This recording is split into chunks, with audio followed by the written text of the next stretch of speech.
Video చేయడానికి ప్రధాన కారణం ఏంటి అంటే డిఎస్సి పోస్ట్ పోన్ గురించి. చాలామంది అంటున్నారు సీనియర్ స్టూడెంట్స్ పోస్ట్ పోన్ అడగట్లేరు, వాళ్ళు 10 సంవత్సరాల నుంచి వెయిట్ చేస్తున్నారు అని.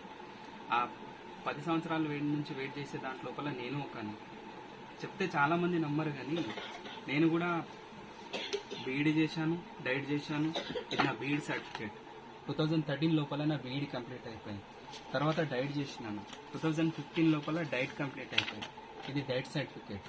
తర్వాత ఉన్న ప్రతి టెట్ ఎగ్జామ్ రాస్తూనే వచ్చినాను. ఇది 2016 లోపల టెట్ పాస్ అవుతుంది.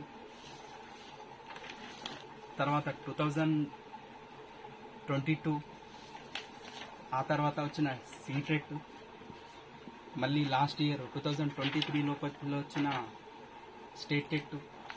ఇవన్నీ టెట్ ఎగ్జామ్లు రాస్తూనే వచ్చినాను. అప్పుడు కూడా లాస్ట్ ఇయర్ కూడా 2018 డిఎస్సి అప్పుడు కూడా డిఎస్సి రాసినాను. 1:3 లోపల జాబ్ మిస్ అయింది, కానీ ఎక్కడ కూడా డిస్కరేజ్ కాలేదు. డిస్కరేజ్ కాకుండా నెక్స్ట్ ఉన్న ఎగ్జామ్స్ రాస్తూనే వచ్చినాను. బ్యాడ్ లక్ కొద్దీ ఏదో ఎగ్జామ్స్ రాసినాం కానీ రాలేకపోవడం వల్ల వేరే వర్క్ చేసుకుంటూ బతికినాం. మళ్ళీ టెట్ నోటిఫికేషన్ వేసినారు మొన్న. టెట్ నోటిఫికేషన్ వేసిన తర్వాత May 20 నుంచి 3rd June వరకు టెట్ ఎగ్జామ్ జరిగింది. జూన్ 12కి టెట్ రిజల్ట్స్ ఇచ్చిండ్రు. టెట్ రిజల్ట్ ఇచ్చిన నుంచి మొన్న తాత్కాలిక షెడ్యూల్ అని చెప్పి గవర్నమెంట్ అనౌన్స్ చేసిన July 17th నుంచి అదే ఎగ్జామ్స్ని కన్ఫర్మ్ చేసిండ్రు.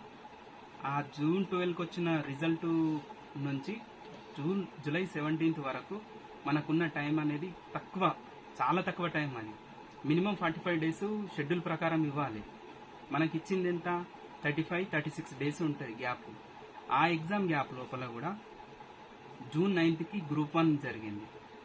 మళ్ళీ June 24th నుంచి 29th వరకు HW ఎగ్జామ్ జరిగింది. ఆ తర్వాత June 30 నుంచి July 5th వరకు DAO ఎగ్జామ్ జరిగింది. ఇవన్నీ కామన్గా అందరూ డిగ్రీ కంప్లీట్ చేసిన ప్రతి ఒక్కరు రాసే ఎగ్జామ్. దాంట్లో నేను రాసినాను. ఇవన్నీ ఎగ్జామ్స్ తీసేస్తే మనకు 15 days టైం కూడా లేదు. ఆ 15 days లోపల మనకు ఇచ్చిన డిఎస్సి సిలబస్ ఇంత. కాపీ పైన చూస్తే చిన్నగానే అనిపిస్తుంది, బుక్స్ చూస్తే ఇన్ని బుక్స్ ఉన్నాయి. నేను గ్యాదర్ చేయడానికి ఇబ్బంది పడి కొన్ని బుక్సే పెట్టింది ఇక్కడ. 6th నుంచి మ్యాథ్స్, తర్వాత తెలుగు, సోషల్, ఫిజికల్ సైన్స్, ఇంకా తర్వాత నా బ్యాగ్ కూడా కొన్ని బుక్స్ ఉన్నాయి. అక్కడ పక్కన సెల్ఫ్లో కొన్ని బుక్స్ పెట్టుకున్నాను.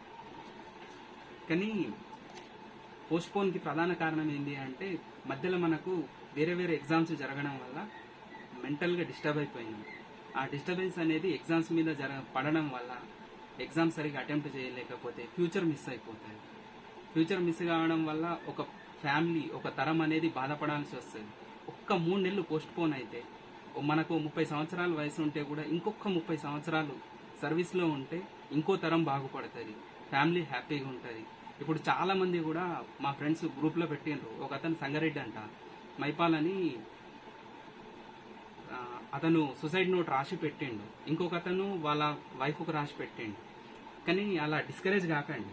ఎందుకంటే నేను last time KCR government announce చేసినప్పుడు హైదరాబాద్ వెళ్ళిన 2022 లోపల 2 years అక్కడనే ఉన్నా. ఫ్యామిలీని వదిలేసి ఫైనాన్షియల్గా స్ట్రగుల్ అయినా కూడా బయట ఎక్కడనో బాకీ తెచ్చుకుంటూ వడ్డీలు కట్టుకుంటూ వెళ్ళి ప్రిపేర్ అవుతూనే ఉన్నాను. గురుకుల్ రాసిన. ఆ గురుకుల్ హాల్ టికెట్ కూడా అప్లికేషన్ ఫామ్ కూడా ఉంది నా దగ్గర. ఈ Gurukul application form, hall ticket వెతికితే దొరకలేదు, ఎక్కడ పెట్టినో. తర్వాత ఇక Group 4 కూడా రాసిన. ఈ రెండిటి లోపల జాబ్ మిస్ అయిపోయింది. మిస్ అయితే మళ్ళీ ఎలా అనుకునే లోపు డిఎస్సి నోటిఫికేషన్ ఇచ్చిండ్రు. ఎలక్షన్ వల్ల ఎగ్జామ్ పోస్ట్పోన్ చేసి క్యాన్సిల్ చేయడం, పోస్ట్పోన్ చేయడం జరిగింది కదా. దానివల్ల ఊరికి వచ్చేసి ఏదో వర్క్ చేస్తుంటే యాక్సిడెంటల్గా పైనుంచి కింద పడి కాల్ ఫ్రాక్చర్ అయిపోయింది.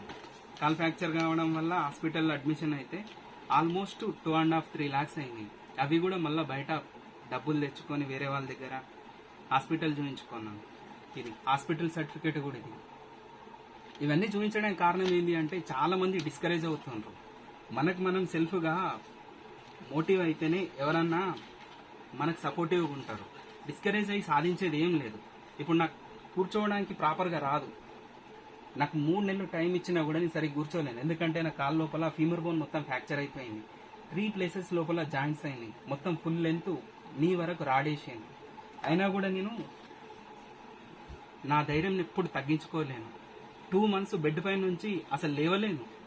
ఎందుకంటే లేచే పరిస్థితిలో లేకుండా బాత్రూమ్, వాష్రూమ్ అన్నీ కూడా బెడ్ పై నుండి చాలా ఇబ్బంది అయింది నాకు, మా ఫ్యామిలీకి కూడా. అయినా కూడా నా టార్గెట్ ఏంటి అంటే జాబ్ సాధిస్తే ఫ్యూచర్లో బాగుంటుంది, లైఫ్ బాగుంటుంది అని ఎక్కడ కూడా నేను డిస్కరేజ్ కాలేదు. చాలామంది అన్నారు, నన్ను పరామర్శించడానికి మాట్లాడడానికి వచ్చిన వాళ్ళు కూడా అన్నారు, వీళ్ళ లైఫ్ అయిపోయింది, 1 year వరకు లేవలేడు, దీంతో కాదు ఏం కూడా అని. అయినా కూడా నేను ఎప్పుడు కూడా డిస్కరేజ్ కాలేదు. మొన్న టెట్ కూడా ఎగ్జామ్ రాసిన. ఇంత ఇబ్బంది పడుతూ అయినా కూడా వీలైనంత మట్టుకు లేచి కూర్చొని కష్టంతో టెట్ కూడా ఇబ్బంది అయినా కూడా పడుకొని చదువుకునే ప్రయత్నం చేసిన. లాస్ట్ టెట్ లోపల 2023 లోపల 98 marks వచ్చినాయి నాకు. మొన్న ఎగ్జామ్ రాస్తే ఇబ్బందితో వెళ్ళిన 5000 కారు మాట్లాడుకొని నాచారం లోపల సెంటర్ పడితే ఎగ్జామ్ రాయడానికి వెళ్తే ఇబ్బంది పడుతూ రాసినా వెళ్ళినా కూడా నేను ఎప్పుడూ డిగ్రేడ్ కాలేదు. 104 marks వచ్చినాయి. అలాగే మన గవర్నమెంట్ చేసే తప్పేంది అంటే మనకు టైం ఇవ్వకపోవడం. మన లోపల టాలెంట్ ఉంది, మనం అడిగేది గవర్నమెంట్ లోపల మనకు పోస్టింగ్ ఇవ్వమని అడుగుతలేము, జస్ట్ మనకు అవకాశం ఇవ్వమంటున్నాం, మన అదృష్టాన్ని పరీక్షించుకుంటామని. అందుకే డిస్కరేజ్ అవ్వడం వల్ల వచ్చేది ఏం లేదండి. మనకు టైం ఇవ్వమనండి. గవర్నమెంట్ నేను కోరేది ఒకటే, టైం ఇవ్వమనండి. టైం కావాలి. మా ఫ్యామిలీ మొత్తము బై బర్త్ కాంగ్రెస్. మా పేరెంట్స్ నుంచి మేము, మా బ్రదర్స్ ఇప్పటికి కూడా కాంగ్రెస్ అంటే మాకు పిచ్చి. అదే సంకల్పంతో నిరుద్యోగులు కూడా గత గవర్నమెంట్ చేసిన తప్పులు వదిలేసి వాళ్ళని పక్కన పెట్టి మన గవర్నమెంట్ వస్తే, కాంగ్రెస్ వస్తే మనకు హామీ ఇచ్చింది కదా మెగా డిఎస్సి అని చాలామంది నాలాగే నిరుద్యోగులు పేరెంట్స్ని, ఫ్రెండ్స్ని అందరినీ గైడ్ చేసి కాంగ్రెస్ గెలవడానికి కారకులైనరు. కానీ మన కాంగ్రెస్ ఏం చేస్తుంది అంటే రోడ్ల మీద విద్యార్థులు తిరిగేటట్టు. మొన్న అమ్మాయిలు కూడా గ్రౌండ్లు ఉన్నారు. నాకు కూడా చాలా బాధ అనిపించింది, గ్రౌండ్లో నైట్ ఉంచడము. అసలు రాష్ట్రం ఏర్పడ్డాక కూడా అట్లాంటి పరిస్థితి అమ్మాయిలకు రాలేదు. ముందు కూడా నేను విన్నట్టు కూడా లేదు నాకు. మళ్ళీ సిటీ కాలేజ్ గ్రౌండ్ నుంచి ఓయి వరకు ధర్నా ర్యాలీ తీసుకొని వెళ్ళాను. అట్లాంటి పరిస్థితి గవర్నమెంట్ ఎందుకు కల్పిస్తుంది? గవర్నమెంట్కు మిస్గైడ్ చేస్తున్నది ఎవరు? ఆ గవర్నమెంట్ అనేది కొంచెం నిరుద్యోగులతోటి కూడా ఒకసారి చర్చ జరిపితే బాగుంటుంది కదా. మాలాంటి వాళ్ళు మనోవేదన అర్థం చేసుకుంటే గవర్నమెంట్కి కూడా అర్థమవుతుంది అని కోరుకుంటున్నాను. ఇంతకు మించి నేను చెప్పేది ఏం లేదండి. మాకు ఒక 3 నెలలు టైం ఇవ్వండి. ట్రాన్స్ఫర్స్ అన్నారు కదా, ఆ టీచర్ ట్రాన్స్ఫర్ పెట్టిన తర్వాత పిల్లలు లేరు అని చెప్పి ప్రతి ఒక్క నాయకుడు చెప్తున్నాడు. 20 లక్షల మంది పిల్లల భవిష్యత్తు అంటున్నారు.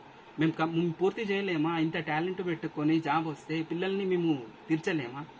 టీచర్ తలుచుకుంటే ఏది చేయనోడు ఉంటాడు? టీచరే కదా అందరినీ తయారు చేసేది. ఒక స్టూడెంట్నైనా కూడా, ఒక డాక్టర్నైనా, ఒక లాయర్నైనా, ఒక ఇంజనీర్ అయినా కూడా, ఒక కలెక్టర్ అయినా కూడా every becomes under teacher. So అందుకని ఒక్కసారి మాకు అవకాశం ఇవ్వండి. 3 నెలలు టైం ఇస్తే చదువుకొని మేము కూడా మాలాంటి వాళ్ళని, మంచిగా ఉన్న వాళ్ళని తయారు చేస్తాం కదా. ఆ టీచర్స్ వెళ్ళిపోయినరు ట్రాన్స్ఫర్స్ వల్ల అంటే పిల్లలు ఇబ్బంది పడతారు అనుకుంటే ఒక్క 2 నెలలు 3 నెలలు ఆపుకుంటే గవర్నమెంట్కి వచ్చే నష్టం లేదు కదండి. ఆ నష్టం కూడా గవర్నమెంట్ మీద నష్టమేం పడదు. ఆ శాలరీ అనేది 3 నెలలు తగ్గిపోతాయి. 3 నెలలు ఇవ్వడము. మేమిప్పుడు మాకు హడావిడిగా ఎగ్జామ్ పెట్టి పోస్ట్పోన్ చేయకుండా ఎట్లనే కంటిన్యూ చేసి ఎగ్జామ్ పెట్టినా కూడా ఏ దసరాకో, దీపావళికో, అక్టోబర్ తర్వాత పోస్టింగ్ ఇస్తారు. ఆ 3 నెలల పీరియడ్ లోపల పోస్టింగ్ చేయకుండా ఉంచి వాళ్ళని అక్కడనే ఆపినా కూడా మాకు రిక్రూట్మెంట్ చేసే బడ్జెట్ అనేది గవర్నమెంట్ కూడా భారం తగ్గుతుంది. ఈ దిశగా గవర్నమెంట్ ఎందుకు ఆలోచిస్తలేదు? అన్ని తప్పుడు సలహాలు, సూచనలు తీసుకొని రాజకీయ బురద జల్లి, ఇన్స్టిట్యూట్ల మీద జల్లి 3 నెలల లోపల ఎంత సంపాదిస్తారు? ఏ ఇన్స్టిట్యూట్ కూడా 3 నెలల మీద అసలు మ్యాక్సిమం కోచింగ్కి వెళ్ళరు ఏ స్టూడెంట్ కూడా. నాకు తెలిసిన ప్రకారం నేనైతే వెళ్ళను. నాతో పాటు చదువుకున్న వాళ్ళు ఎవ్వరి ఒపీనియన్ తీసుకున్నా కూడా మేము వెళ్ళము అని చెప్పారు. నిన్న మన సీఎం సార్ కూడా అదే మాట్లాడారు. అది తప్ప అండి. కాకపోతే ఏంటి అంటే ఒక 3 నెలల అవకాశం ఇవ్వమంటున్నాము, నిజాయితీగానే కోరుతున్నాము. మేము చేసే ధర్నా లోపల, మా తోటి విద్యార్థులు చేసే ధర్నా లోపల వేరే వాళ్ళు వచ్చి ఏదో పార్టీ వాళ్ళు అడావిడి చేయడం వల్ల మా మీద బురద చల్లే ప్రయత్నం చేస్తుంది గవర్నమెంట్. కానీ మేము నిర్భయంగా నిజాయితీగా అడుగుతున్నాం, ఒక 3 నెలల సమయం ఇవ్వమని. ఇంతకు మించి ఏం చెప్పలేను. ఒక 3 నెలలు టైం అంతే. వీడి ఇంట్లో కూర్చొని వీడియో చేస్తుండు అని నేను నడవలేనండి, ప్రాపర్గా నడవలేను. ఎందుకంటే